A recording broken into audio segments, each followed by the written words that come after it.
Okay guys, so today we're going to talk about solving equations with variables on both sides. The goal is to get all of your variables on one side and all of your constants on the other. So you're going to isolate your variable.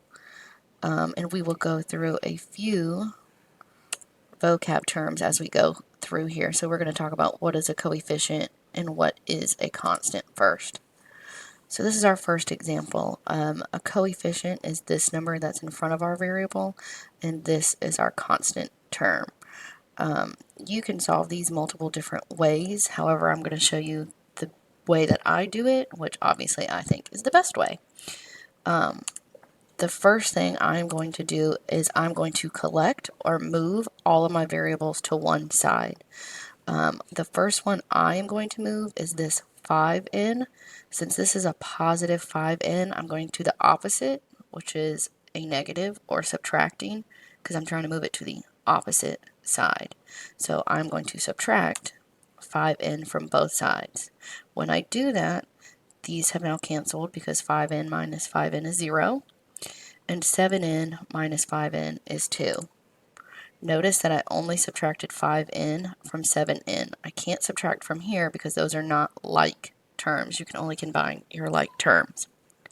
Now, this should be like problems that you've seen in years previous to 8th grade.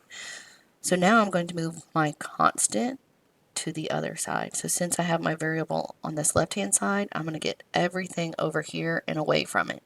So now we're going to move our constant. Since this is a -2 and I'm moving to the opposite, you do the opposite. So I am now going to add 2 to both sides. I still have this 2n left over, and now 6 plus 2 gave me 8. Now our final step is I need to get rid of this 2 beside n. I need to get rid of this coefficient. So this 2 is being multiplied to n. So again, you're moving it to the opposite.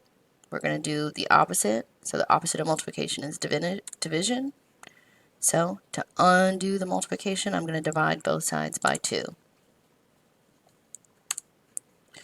Then I get my final answer of n equals 4. Okay, we'll do one more example. So again, you want to get all of your variables on one side and your other numbers on the other side. So I'm going to move my variables first. I'm going to subtract 3b from both sides. Again, you could do 4b, but then we're going to end up with some negative numbers. So I'm going to subtract 3b.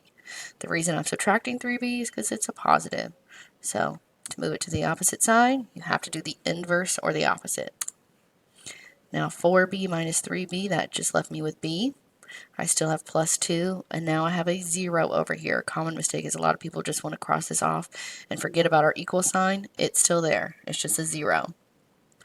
Now, again, we just need to move our constant. So I'm going to get rid of this positive 2b by doing the opposite, which is subtracting.